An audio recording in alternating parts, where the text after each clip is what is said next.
Oiê! Hoje eu tô o menino dos recados e antes de anunciar a minha convidada da última live do dia, eu queria mandar um parabéns pra Ligiana Costa, que é aniversário dela, e ela lançou um videoclipe chamado Maia, de um projeto muito bonito chamado Eva.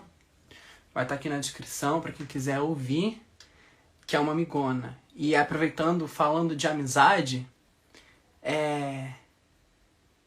eu pensei em milhares de possibilidades de apresentar a minha convidada especial, que eu tô muito honrado dela ter topado esse convite. Ouvi dizer que é a primeira live dela, que... E aí fiquei pensando que a gente podia ficar aqui dando carteirada durante uma hora, falando de tudo que a gente fez juntos, bacana, mas... Aí eu vou me dar licença e vou citar Milton Nascimento, que tem uma música dele que diz: me fala de coisas bonitas que eu acredito que não deixarão de existir. Amizade, palavra, respeito, caráter, bondade, alegria e amor. E é com amizade, palavra, respeito, caráter, bondade, alegria e amor que eu apresento a Bia Ben, que é um dos amores da minha vida. Eu fico emocionado falando dela porque ela foi uma pessoa fundamental na minha história. E a gente criou muita coisa bonita junto. E eu vou botar ela agora pra... E aí? E aí? Finalmente uma live nossa, meu Deus do céu, que demora Pois. pra isso acontecer. Tô passada. Nossa, eu tô tipo, quanto tempo? Nossa, eu tô tremendo com a sua introdução. Muito obrigada pelas palavras. Eu pensei agora no banho. Olha. Não duvido, não duvido. Nossa, eu tô muito honrada de estar aqui. Realmente é a minha primeira live. Eu não, enfim, eu sou muito tímida. Quem me conhece sabe que eu odeio falar por vídeo, enfim, não gosto mesmo. Eu sempre fico por trás, eu nunca mostro a minha cara. Mas quando você me convidou, eu enfrentei muito como um desafio e um tapa na minha cara falando que já era hora de eu entrar ao vivo, né? Então, aqui estou. E aí eu tô botando o teu nome aqui para as pessoas saberem, né? Porque... É porque, sim. E aí é uma introdução ao que a gente vai falar, mas eu também... Eu fiz a live pros outros. Minha não... E aí, né? Fixa comentário e chama o coleguinha e não sei o quê. Eu fico, gente... Eu virei a tia velha do rolê, sabe? No fim das contas. Enfim. Eu acho que a gente tinha que ficar falando sobre os nossos casos todos, tudo que a gente sabe, os podres de todo mundo, porque é isso, entendeu? A pandemia é isso, O mundo vai exposed na internet. acabar, isso é o apocalipse. A gente não pode não contar o... Eu acho que tem que ser chocante, aquelas, né? Não, mas, enfim, para quem não sabe, eu vou dar uma leve carteirada, vai ser introdutório. Isso é público, não é segredo. Em Sim. 2016 a gente trabalhou junto, a Bia era coordenadora da Interagência, e aí eu era o que ele? Analista de mídia, era isso, né? Acho que era. Era algum É, cargo que a gente tinha que dar nome que a gente não sabia nome nem o que chique. era, né? Era redes É, sociais, né? redes sociais. E Social media. aí, mas Todo foi mundo muito era bacana, social porque eu media. fiz social media. Social media. E eu comentei isso, eu dei uma aula recentemente, e eu comentei isso, que a gente pegou uma fase muito importante, eu acho, da música brasileira, né? Que foi comecinho de 2016, foi quando muita coisa pintou, bacana, e a gente teve a honra, o privilégio, sorte, graça, como você queira chamar, de estar junto e de entender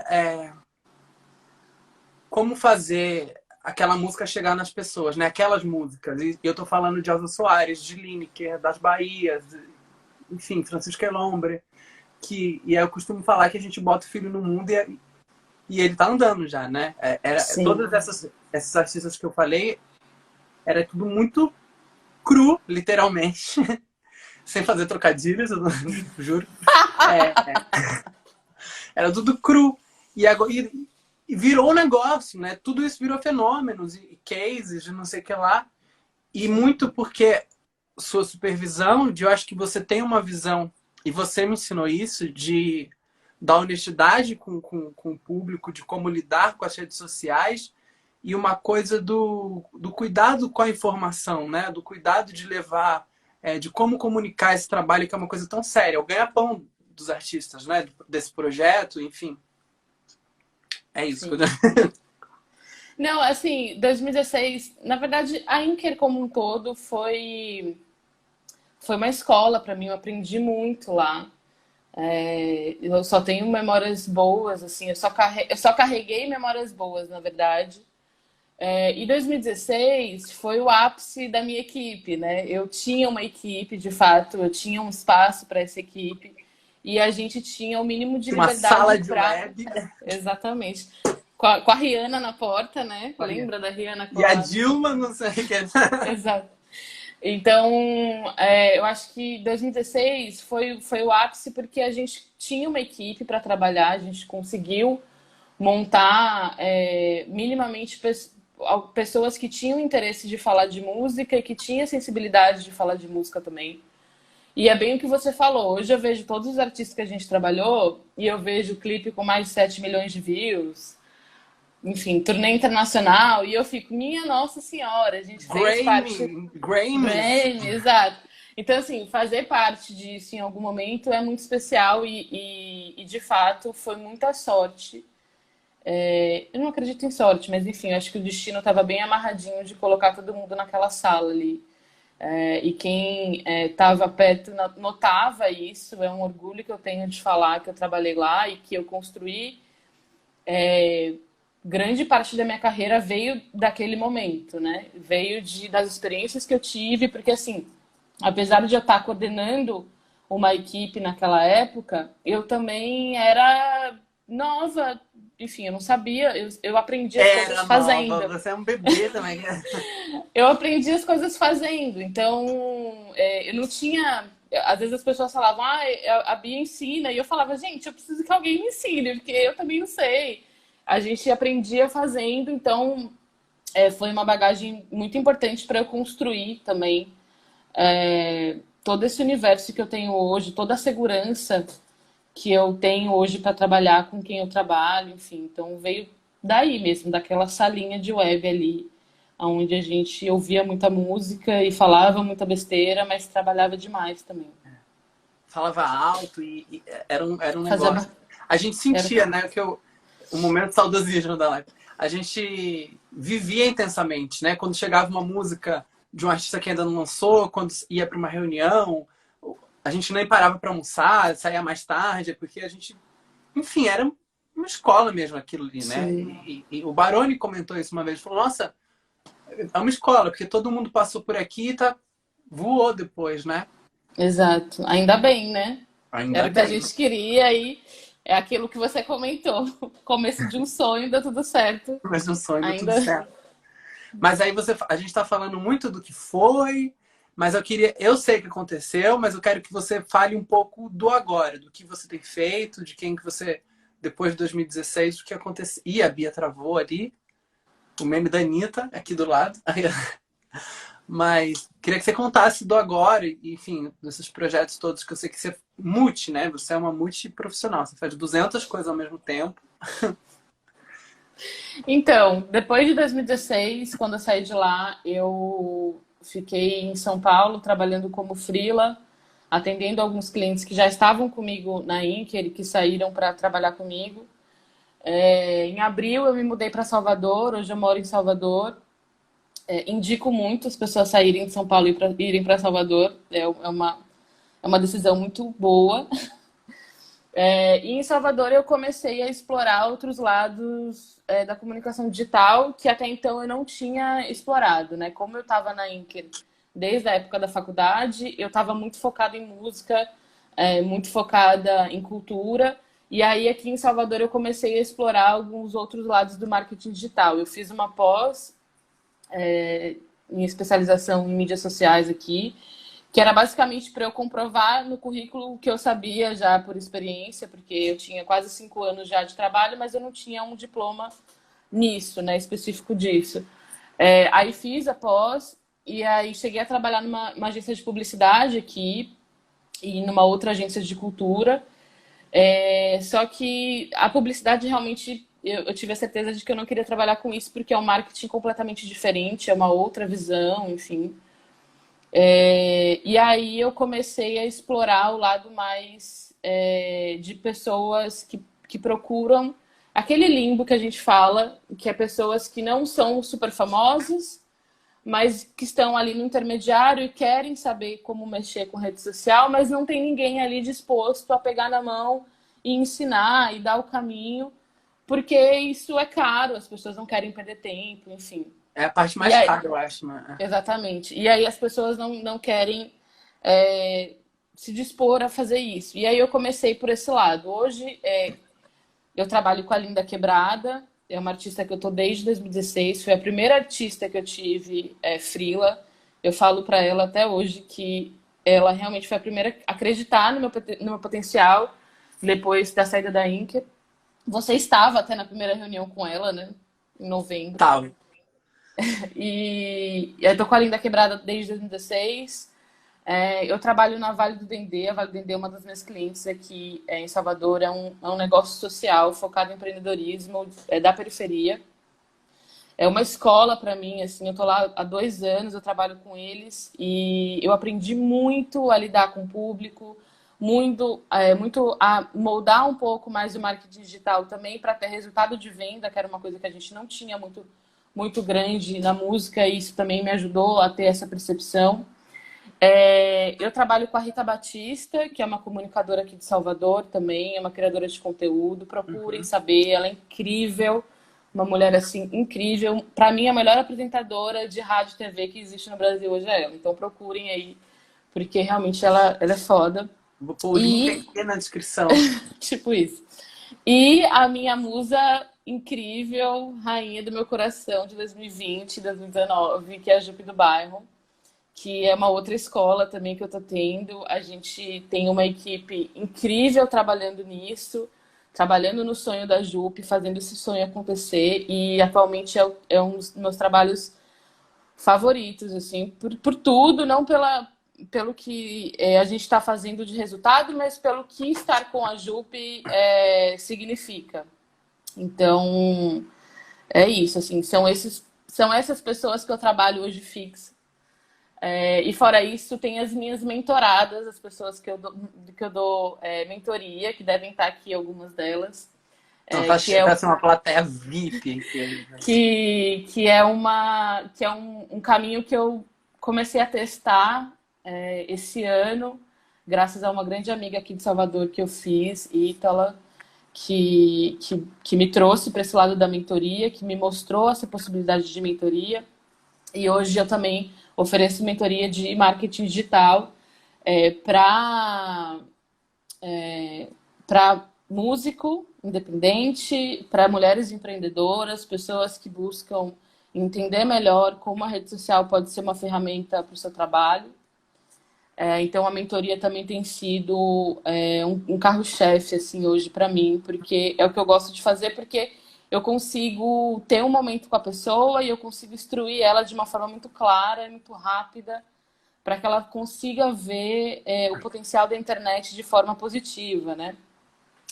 E é isso. Fora isso, eu vejo memes, assisto séries e tenho um cachorro que ocupa meu tempo Que te 24 julga quando você horas, faz os que me stories. julga quando eu faço stories. E é É, isso. mas maravilha, Bia. Depois a gente vai colocar aqui os links dessas coisas todas que você falou. Quem quiser entrar em contato, é importante também essa troca.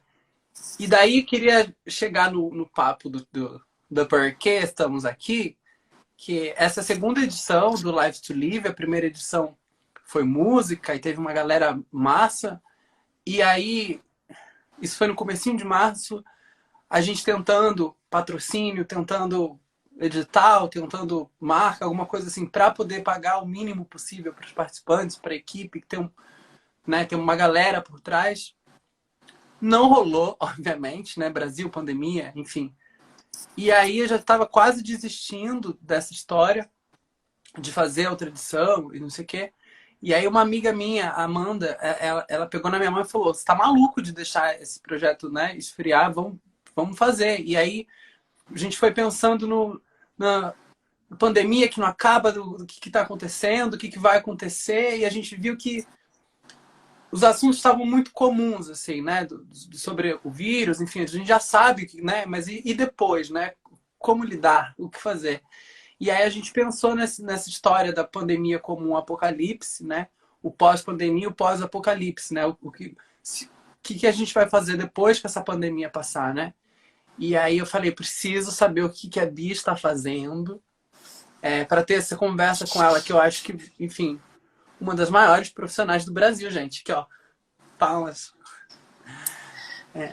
Então, foi muito louco isso, né? Eu tenho flashes do começo da pandemia que são bizarros, de eu achando que ia durar 2 semanas. 14 Eu, às vezes- dias. eu falo, gente, 14 dias e fica de férias rapidinho e volta. Tá tendo uma briga É... aqui, ó, entre a Linda Quebrada e a Jupe nos comentários, Ai, meu gente. Deus. Ela é Eu minha, amo as duas. não é nem da Jupe nem da Linda. É minha agora, tá? Vocês dão licença. Eu amo as duas igual. Tá tudo certo, gente. Aquelas, né? Então, o começo da pandemia foi muito louco porque a gente tinha essa expectativa de ser 14 dias. Então, eu não me desesperei, né? Eu fiquei um pouco ok, vamos tirar umas férias rápidas. Mas, assim, para mim, a pandemia, de fato, ela parou. Eu parei de sair de casa, né? Porque aqui em Salvador, como eu tô com a Vale, eu tinha uma agenda com a Vale diária para ir na parte da tarde. Então, eu parei de ir para lá, a gente continuou home office. E os outros clientes que eu tenho, as outras pessoas que eu trabalho, eu continuei online. Porém, teve algumas coisas que aconteceram com alguns clientes, né? Com algumas artistas, que a gente teve que repensar e o que ia fazer e tudo mais. Isso eu acho que todo mundo. Só que ao mesmo tempo que a gente pintava um cenário desesperador para a profissão, eu não conseguia pensar negativo, enxergando o tamanho do privilégio que eu tinha dentro daquele momento de pandemia. Porque eu não precisaria sair de casa, mesmo assim eu não iria parar de ganhar dinheiro, porque meus trabalhos continuariam. Eu não, enfim, a minha mãe que está aqui assistindo, ela não precisaria sair de casa também, então eu também não precisaria ficar preocupada com ela. Então, assim, o meu papel dentro da pandemia, ele era do mais privilegiado possível. Então, eu ficava meio assim, eu não posso reclamar de uma coisa que, por mais que esteja atingindo o meu trabalho e as pessoas com quem eu trabalho, financeiramente, emocionalmente, não vai me afetar de uma forma direta, porque eu consigo me conter protegida, eu consigo ficar protegida. E aí eu comecei a pensar em fórmulas de eu conseguir ajudar as pessoas nesse momento, né? Então, assim, eu diminuí valor, quase todo mundo que eu prestei serviço nesse tempo, eu cobrei um valor muito mais baixo, às vezes nem cobrei. O lance da mentoria foi um caminho que eu achei para colaborar com esses empreendedores que, nesse momento, que era o momento que eles precisavam mais do digital, porque o digital era o único caminho, era o momento que eles também não tinham dinheiro para investir naquilo. Então, a mentoria também foi um caminho de eu conseguir fazer, colaborar com isso, para que essas coisas acontecessem. E foi isso, assim. Então, desde o começo da pandemia, eu tentei mudar o foco do meu trabalho para ser um trabalho que eu conseguisse colaborar com outras pessoas. Porque, para mim, até então, tá tudo bem, entendeu? Eu tô dentro do meu hall de privilégios, eu estou tranquila. Então, eu vou usar a minha tranquilidade para colaborar com outras pessoas de uma forma mais direta. E aí eu acho que vem também essa adaptação que a gente falou, que você falou, né? Que você pensou em desistir, mas ao mesmo tempo você não desistiu porque era uma coisa que ninguém estava fazendo, que você teve esse insight e tudo mais. Isso também é uma adaptação da nossa profissão, né? Então, assim, pensar como que a gente vai se adaptar nesse momento, nós que temos esse privilégio de trabalhar com digital, porque hoje, para mim, uma das profissões mais privilegiadas é trabalhar com digital, porque é um mercado que não diminuiu. Assim. É óbvio que o marketing digital de música, ele deu uma caída porque a gente teve uma queda brusca de shows, isso não existe mais. E provavelmente vai demorar muito para voltar. Mas a gente tem outras áreas de atuação também, né? A gente não tem só a música. A gente consegue, o nosso trabalho consegue ser, ele consegue se movimentar em outras estações. Então, assim, quando você fala do festival, do Live to Live, isso também é uma adaptação que você teve, e que talvez, e que eu acredito que vai acontecer, é que pós-pandemia a gente vai ter planejamentos de comunicação muito mais estruturados e muito mais diversos, porque a gente vai entender o tamanho da tecnologia que a gente tem na nossa mão, que é uma coisa que a gente está entendendo agora. Porque, por exemplo, se a gente não tivesse em pandemia, você provavelmente nunca teria pensado nesse festival. Uma porque você não ia ter tempo, uma porque, enfim, você não ia achar que ia ter audiência ou que alguém ia topar, porque todo mundo ia estar super atolado, fazendo um monte de coisa e isso não sairia do papel. Porém, pós-pandemia, eu tenho certeza que é uma coisa que você vai considerar continuar online. Porque é um festival que dá certo, é um festival que tem um público. Já está renovado para... Exatamente. Então, assim, é um pensamento que eu acho que vai acontecer pós-pandemia, principalmente para a gente de comunicação digital e para os músicos também, que eu acho que é esse pensar, ter que pensar nessas alternativas de mídia nesse momento. Então, por exemplo, talvez se não fosse a pandemia, a Jupe do Bairro jamais teria pensado num clipe 3D. Que hoje é um carro-chefe do trabalho delas, é a linha 3D que ela fez do disco. Entendeu? Então, assim, a pandemia abriu essa possibilidade que ela pensasse nessa possibilidade de 3D e talvez no próximo lançamento de outro disco dela, daqui a 1, 2 anos, ela vai considerar fazer um clipe, né, ali ao vivo com a galera e considerar fazer um clipe 3D, porque ela já passou por essa experiência. Então, essas novas mídias também, eu acho que é um potencial que a gente vai enxergar e que a gente já está enxergando, né? Uhum. Eu fiquei muito puta no começo da pandemia quando o pessoal reclamava de live. Porque, assim, gente, o botão de live no Instagram sempre existiu. Sempre não, mas já tinha mais de 1 ano, mais de 2 anos que tinha. E as pessoas estavam aprendendo a usar, e é isso, você não é obrigado a clicar no botão da live, entendeu? Então as pessoas ficavam, ai, tem muita live no Instagram, ai, tem muita live não sei o quê. Gente, não clica. Desliga o Instagram, vai embora, sabe? Não entra. Mas é uma ferramenta da plataforma. Teve gente que achou que a live tinha surgido na pandemia. Eu falei, gente, esse botão de live tem um século que tá aí. Só que a gente nunca tinha prestado atenção nele.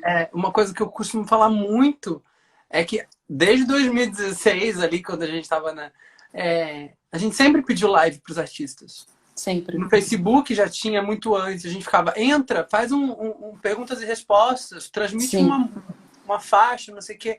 E sempre teve uma coisa do artista, assim, muito assim, né? De não querer fazer esse formato por 1000 razões, assim. E acho que esse momento, né? Se precisar se reinventar e tentar descobrir essas ferramentas novas, abriram os olhos, assim, possibilidades geral, assim, né? Não só para artista, para todo mundo que...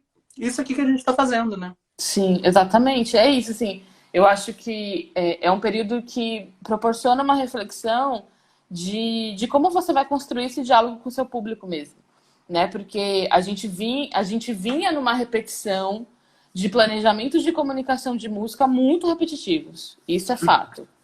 Era assim, a pessoa lançava um clipe, lançava uma música, aí depois ela fazia um show no Sesc, era sempre assim, fazia um show no Sesc, aí a lotava música o na Sesc, sexta, a música na sexta, a playlist lá, a música na sexta, o clipe, o show no Sesc e não sei o quê, e ingresso esgotado e tudo mais, e aí era isso. Então, eu acho que a pandemia, ela trouxe a reflexão para nós profissionais de comunicação também, para a gente abrir os nossos olhos para o tamanho da tecnologia que a gente tem na mão e como que a gente vai incluir isso no diálogo com o público. E como você falou, isso também quebra um pouco essa frieza do artista, do tipo, ai, não quero, não, eu acho que o artista, não quero aparecer para o público, não sei fazer live. e a gente viu um monte de artista ganhando muito dinheiro fazendo live, entendeu? E tá tudo certo, e a galera teve que se mexer. Então, eu acho que minha perspectiva pós-pandemia é essa. Eu acho que a gente vai ter uma gama gigantesca de possibilidades, Aham. né? Então, assim, por exemplo, a audição da Jupe a gente fez pela Twitch. Foi um encontro. Eu estava. Exatamente, foi um encontro de conversa que ela chamou pessoas da equipe dela para falar sobre o processo criativo. E tava ali uma live no Twitch. Foi exatamente um evento que a gente tinha programado para ser ao vivo. E a gente fez ele no online. E rolou super, a gente transmitiu as músicas, o pessoal foi à loucura. Então, assim, é isso, assim, é repensar como a gente pode comunicar isso de uma forma digital. E a gente, nós profissionais de comunicação, a gente é o viés disso. A gente é a pessoa que vai linkar a vontade do artista, do que ele quer fazer, com as ferramentas que a gente tem disponível, né? Então, eu tenho essa perspectiva de pandemia, de novo, falando em cima de um privilégio gigantesco que a gente tem dentro da profissão, mas eu tenho essa visão de pós-pandemia para essas novas mídias. E aí você falou da Jupe, eu vou pedir licença, porque eu tô vendo ela assistindo, que, se eu não estiver enganado, foi um dos poucos trabalhos, eu acho, durante a pandemia, assim, né? Todo mundo ficou muito com o pé atrás de lança, não lança, por esse formato de, mas não vai ter show, mas não sei o quê. E, assim, foi um dos discos, pelo que eu acompanho, né? Enfim, tanto de imprensa, quanto do que meus amigos estão ouvindo, quanto de feed, quanto da curiosidade, né? A gente sai procurando para ver o que as pessoas estão ouvindo, entendendo. É um dos discos do ano, assim. Se não o disco do ano, para não ser injusto com ninguém, assim, né? Para mim é o disco do ano. Não, não apanho aqui, né? Mas eu queria que você comentasse um pouco desse desafio de lançar um produto, né, tão importante, né? Enfim, vou deixar você falar. Então, eu acho que uma coisa que esse trabalho da Jupe, acho que uma coisa que eu gosto muito de frisar é a aproximação da artista com a equipe. É assim, eu já falei isso para ela mil vezes, a gente já falou isso em reunião, que a aproximação que a Jupe tem da equipe dela é a aproximação mais intensa que eu já vivi de uma artista nesses anos de carreira. Eu nunca tive um contato tão próximo com a artista que eu estava trabalhando como eu tenho com a Jupe. E isso eu acho que tem muito a ver também por causa do momento da pandemia. A Jupe falando pra gente fazer um grupo de WhatsApp, morto. Porque assim, eu acho que foi muito o lance da pandemia também, porque a gente não tinha como se comunicar. Eu já me comunico pelo WhatsApp, porque como eu tô em Salvador e ela tá em São Paulo, então essa distância sempre rolou. Mas assim, como ela teve concentrada com a equipe, fez com que esse trabalho rolasse de uma forma muito genuína e que a gente conseguisse burlar essas ondas todas de incerteza. A gente ouviu muita gente falando que a gente ia se ferrar, que o disco não ia dar certo, porque não tinha show, porque não tinha a bendita data do Sesc para lotar lá no Sesc Pompeia, né? Porque esse era o esquema. Então, assim, muita gente falou, a gente viu muitas pessoas da MPB, enfim, artistas famosos, independentes, falando, eu cancelei o lançamento porque não vai dar certo e tal. E a Jupe foi uma que a gente bateu o pé para fazer. Uma porque não faria sentido segurar Corpo Sem Juízo pro ano que vem. O disco é sobre hoje, é sobre o agora. Então, assim, a gente teve uma adaptação muito louca de planejamento. A gente fez uma reunião de equipe no final do ano passado, em São Paulo, para entender como que a gente ia fazer o lançamento, quais seriam as metas, qual seria o nosso foco, como que a gente ia comunicar.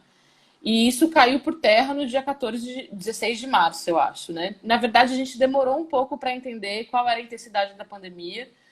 A princípio, quando entrou no isolamento social, a gente adiou o lançamento do disco. A gente ia fazer o lançamento em abril e a gente passou para junho. E aí, em maio, se eu não me engano, a gente teve a noção de que a gente não ia conseguir fazer o que a gente estava tentando ainda, porque não ia acabar em 2 meses. A gente tinha uma previsão de julho e agora a gente tem uma previsão de fevereiro de 2020. Não tem previsão, né? Então a gente teve que se. Até respirei, até deu. A gente teve que se, enfim, conversar muito para entender como seria esse lançamento. Então a gente adaptou os clipes, porque ela tinha todo um roteiro pensado, já com uma equipe selecionada de como ela ia fazer os clipes. Ela teve que mudar tudo. Então ela passou todos esses clipes para o 3D. A gente adaptou a audição, porque a audição era uma recompensa da Kikante que a gente fez ano passado, que a gente arrecadou para fazer o disco. Então a gente teve que adaptar, porque a gente tinha que dar isso para o fã que tinha ajudado de alguma forma. Então a gente adaptou essa audição para o digital. A gente, junto com a Isa, que não sei se está aqui, mas um beijo para a Isa, que é minha parceirona de. Eu amo trabalhar com ela, ela é incrível. Então, Tá todo junto mundo com a aqui, Isa, Thiago, a Isa, a Letícia. junto com a Isa, Bibi. pensar como seria isso falado para a imprensa, de que forma isso ia construir essa narrativa, de que isso foi feito durante o isolamento social e tudo mais. E deu no que deu. A gata foi capa da Ilustrada semana passada. Entendeu? Então, assim. Foi no dia que eu mandei o convite pra live. Eu falei, nossa, agora ela não vai responder. Agora acabou. Não vai responder. Não, e eu falei pra ela, eu falei, você foi capa sozinha. Não tinha ninguém. Um rodapé tirando você propaganda na capa. Ela foi capa inteira. Então, assim, que eu acho que foi que coroou a gente de uma forma muito gratificante, assim, de tudo que a gente pensou em fazer, de toda a adaptação e do medo que a gente enfrentou, porque a gente também estava com medo, sabe? Porque a Jupe também precisa ganhar dinheiro, ela pode ser referência de um monte de gente, mas ela também precisa receber pelas coisas que ela faz. E a gente sabe que ela sendo quem ela ela não tem espaço comercial como outras cantoras têm. Então, isso é muito difícil e isso tudo estava em pauta, sabe? Tudo isso estava em pauta. E ainda está, porque a gente ainda está fazendo o lançamento de Corpo Sem Juízo, ainda vem mais coisas, mais surpresas por aí. E a ideia é que a gente mantenha esse disco vivo até o final do ano. E a gente tem certeza que quando os shows voltarem, ela ainda vai continuar em pauta, porque o show de Corpo Sem Juízo vai ser inédito. Como que é Corpo Sem Juízo ao vivo? Entendeu?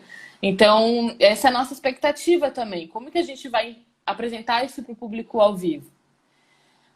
Mas é isso, assim, eu acho que a Jupe foi um case, é um case, né, ainda de pandemia. A gente teve uma adesão da empresa absurdamente boa, assim, das pessoas mais indies possíveis. A gente fala que a Jupe é a rainha do indie esse ano, porque ela entrou em todas as playlists indies do Spotify, da Deezer, da Amazon. E aí eu vou só um parêntese. Uma notinha do rodapé. A gente fez um disparo para a imprensa falando do Live to Live. E para ser muito democrático, a gente abriu um drive com a foto de todos os artistas, né? São 16 gentes. Sim. Todo mundo pegou a foto da Jupe, assim, saiu no terra, saiu não sei o quê, não escutei, todo mundo pegou a Jupe. E eu fiquei tipo, caraca, né? A gente continua. Eu só mandando pro Thiago, olha aí, Thiago, olha aí, Thiago. Porque ela é a grande sensação do momento, a louca, né? Não, mas é isso, assim, eu acho que a Jupe tá quebrando paradigmas nesse momento. É muito bom estar trabalhando com ela, fazendo parte disso. Eu tô aprendendo muito, assim, muito mesmo. Eu criei um laço muito forte com toda a equipe. O Thiago, que tá aqui, é um grande parceiro, assim, de trampo. A gente conversa muito sobre possibilidades, estratégias diferentes. Enfim, toda reunião a gente ganha um gás de ideias, sabe? É muito bonito ver, assim. A gente sempre sai da reunião com um monte de ideia na cabeça para executar e para fazer. E é isso, assim. E é um investimento que a gente está fazendo, porque a gente não está ganhando dinheiro, né? A Jupe não está milionária, porque às vezes as pessoas acham isso. Foi capa da Ilustrada, o dinheiro está no bolso. Bem longe disso. Então, é um investimento de esforço que a gente está fazendo para a gente colher esses frutos ao longo do tempo, né? Eu acho que eu sempre falo isso para todo mundo que eu falo, que eu dou mentoria, que é um trabalho de formiguinha. E a gente está fazendo um trabalho de formiguinha com a Jupe, apesar dos bons resultados. A gente ainda tem muita coisa para fazer, a gente tem muita coisa para experimentar, muitos formatos para experimentar, e é isso, assim, eu tô. Ah, eu amo a Jupe, gente. É Virou, isso. virou, virou devia ser o tema da conversa de Dubai. Não, mas porque é realmente um trabalho muito bonito e não porque são meus amigos, não. É porque é importante, né? Eu acho que traz um Brasil, um Brasil escondido, né? Enfim, para as grandes massas, enfim, o que quer que seja, assim. Eu acho Sim. importante, assim. E aí eu tô vendo uma galera que talvez não ouviu ainda, né? Tipo, a minha mãe, que eu vou aproveitar e mandar ela ouvir, porque eu acho importante conhecer, entender a linguagem, né? E, enfim. Sim. Eu acho que é expandir esse ouvido, né? E esse olhar também. A gente está muito. A gente tem o foco. Toda a rede social, ela direciona a gente para um foco só, né? E eu acho que a gente precisa estar atento a isso. Foi uma coisa que aconteceu muito comigo quando eu mudei para Salvador, né? A gente tem a impressão de quando a gente está em São Paulo que São Paulo é o centro do mundo, é o centro do Brasil, que toda a cultura independente e musical e potência está em São Paulo. E não está em São Paulo. Na verdade, as pessoas potentes dos outros estados, elas migram para São Paulo porque o dinheiro está em São Paulo. Mas a criatividade tá espalhada pelo Brasil, tá às margens desse país.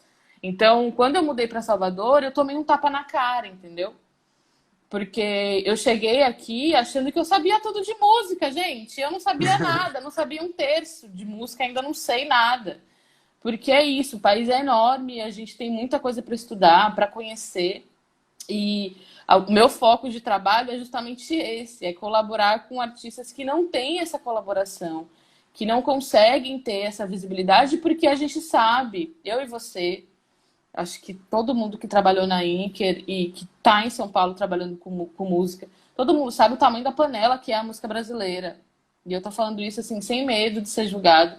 A gente vive uma panela de música independente gigantesca, entendeu? Então, tipo, gente, a Lin já fez mais de 6, 7 turnês pela Europa. E assim, era para ela estar junto com um monte de nome gigantesco da música. E ela não tá, entendeu? Então, assim, é isso. Eu acho que quando a gente está em São Paulo, a gente não abre essa visão. Então, é muito importante a gente também se dedicar a esse tipo de trabalho, que é trazer essas pessoas para serem vistas e para serem ouvidas, principalmente. Isso, para mim, é muito importante, porque sem a diversidade a gente não consegue ter uma noção do tamanho da cultura que a gente tem, né? Eu tenho vários familiares e amigos que não se envolvem muito com a música e que falam comigo, a música brasileira não presta porque só tá recebendo sertanejo. Eu falo, gente, pelo amor de Deus, a gente vive uma das melhores safras da música brasileira desde os anos 90, muito mais que anos 90, enfim. Então, assim, a gente tem muita gente talentosa. O problema é que vocês não conseguem direcionar esse olhar, né? Então, eu, como profissional de comunicação digital, meu foco é esse. Eu falo isso para a Lil, minha companheira. Eu falo, eu quero tirar o dinheiro de quem tem e dar para a Jupe fazer turnê, entendeu? Esse é meu foco. Eu não quero ficar, tipo, exaltando quem já tem dinheiro, quem já é famoso. Eu quero tirar esse dinheiro dessa galera e Parem de passar. dar dinheiro pra gente endinheirada. É isso. Exatamente, eu quero passar o dinheiro na mão dela, porque o dinheiro na mão dela vai criar um outro ramo de diversidade de música e de cultura e que eu acho que a gente precisa fomentar, entendeu? Porque senão a gente fica ali correndo atrás do próprio rabo, a gente sabe disso. Senão a gente continua tendo os line-ups de festival independente com as mesmas pessoas, né? Eu até brinco, se você vê o line-up de um festival independente, tenha certeza que você vai saber o line-up de todos os festivais do Brasil, porque é o mesmo line-up. Eles copiam, assim, selecionam 10 artistas que são ali mais falados do ano e replicam todos os festivais. Isso não é abrir espaço para música independente, entendeu? Exatamente. E aí eu fico puta, eu fico revoltada e fico militando, entendeu? Militei aí, ó. Saco, não queria Hashtag militar. militei. Eu quero ir nesse assunto também, mas eu tenho uma pergunta rápida, técnica para você, porque me deu crise de burrice. Quanto tempo tem de live? O Instagram permite? 1 hora. Tá, então a gente tem ainda mais. Porque só explicando, o Cápsulas, ele é uma cápsula, né? Uma coisa de 15 minutos a gente colocou. Ah, não, mas a gente Só tem aí, que ser 2 horas. aí um pouco antes eu falei com a Bia, eu falei, não, é sem limite, a gente vai até o Instagram derrubar a gente. Com Mas, certeza. mas é mais ou menos por aí. Eu compartilho desse pensamento, Bia, você sabe melhor que ninguém, mas o Live to Live, a primeira edição, né, ele veio de uma necessidade de que eu também faço produção, outras coisas que é parte do marketing digital, porque a gente tem boleto, né? Essas coisas. Uhum. E aí, quando começou a pingar uns festivais online, umas coisas assim, e eu batendo na porta da galera, assim, olha, esse aqui é o meu artista, esse aqui é o fulano. E aí os lineups começaram pegou esses 10 e aí as lives também ficaram assim. Falei, gente, eu vou fazer um negócio nosso e vou chamar quem é da casa. Então a primeira edição foi isso. Eu chamei todo mundo que trabalhava comigo ou que já trabalhou. Então foi o Castrupe, foi o Funai, foi o Carne Doce, foi o Pedro Palma que está aqui assistindo, foi o Davi Bandeira, que são pessoas que não estão nesses lineups uau, né? Enfim, Uhum. e aí, é isso, né? Mas Dessa é isso, necessidade de furar essa bolha, enfim. com E não é certeza. só em São Paulo também, não. Eu fiquei um tempo no Rio, né? Sim. Alguns anos lá, e lá é uma outra, lá é uma frigideirinha, né? Em São Paulo é uma panela, no Rio é uma frigideirinha, mas também igual, assim, todo final de semana tem o show do mesmo artista no Rio. Sim. Não há opção, assim, né? O resto é uma coisa, um barzinho alternativo em Botafogo, uma coisa assim, mas no Circo Voador é a mesma galera toda vez. Sim. É a panela Rio-São Paulo, né? Essa panela Sudeste, a gente que está aqui em Salvador, eu conheci muitos artistas independentes que sempre falaram isso para mim, que me relataram muito isso. Bia, a gente não consegue espaço lá se a gente não morar lá. Se a gente não for morar em São Paulo ou no Rio de Janeiro, mas mais em São Paulo, a gente não tem espaço, a gente não tem. As pessoas não querem saber da gente, as pessoas não ouvem a gente, enfim. Então isso é uma bosta, né? Eu acho bizarro. Eu não sei como que acabar com isso. Se eu pudesse, acabaria hoje. Mas é isso, a Cara, gente eu luta. acho que a gente está acabando de certa maneira, né? Eu acho que criando essas alternativas, A gente cria seja de essas. fazer uma audição no Twitch TV, seja isso aqui que a gente está fazendo, eu acho que são possibilidades da gente viver, porque a gente fica achando que o mundo é aquilo ali. Não, o mundo é isso aqui, o mundo é o que a gente quiser que seja, né? Não Sim. necessariamente o que falaram pra gente que. Uma coisa que eu comento sempre, com a Lin, com a Jupe, é que assim, eu acho que o nosso momento hoje é a gente abrir mão do contratante, né? Porque a gente tem essa cultura de que vender show, a gente tem que precisa do contratante. Agora para fazer uma live o contratante precisa pagar, para fazer não sei o que lá tem que esperar o contratante. Eu falei, gente, vocês têm público, o público de vocês gostam de vocês, estão com vocês. Vamos dialogar diretamente com o público. A gente tem a ferramenta na nossa mão. A gente consegue fazer o show, a gente consegue fazer a live, a gente consegue fazer a aula, a gente consegue fazer o bate-papo. Então a gente vai monetizar isso para o público diretamente. A gente vai parar de esperar o contratante, entendeu? Porque o bom do digital é isso, ele te dá essa ferramenta na sua mão, né? Ele permite que você explore o seu público diretamente, sem que uma pessoa fique falando, você vai ter que fazer isso por tantos reais. E às vezes você pode conseguir muito mais se você não tem esse intermediário com o contratante, né? Então isso é uma saída também, é a gente pensar, que eu acho que é uma coisa que a gente começou a pensar na pandemia, que é como que a gente vai dialogar com o nosso público diretamente sem que eu tenha um contratante no meio, para ter que me pagar um valor para eu falar com o meu público, Acho que né? E até às um vezes, pouco antes, né? Vocês fizeram uma campanha de financiamento que foi um sucesso, né? exatamente. As duas fizeram, as duas viraram, né? Um financiamento coletivo para fazer o disco e as duas e eu provoquei as duas sobre isso, da gente parar de ficar mandando proposta. Obviamente a gente não vai recusar uma proposta incrível que chegue, mas a gente criar as nossas propostas também. Qual é a proposta para o público? Entendeu? Qual é a proposta que a gente vai passar para o nosso público para ele dar a monetização para a gente?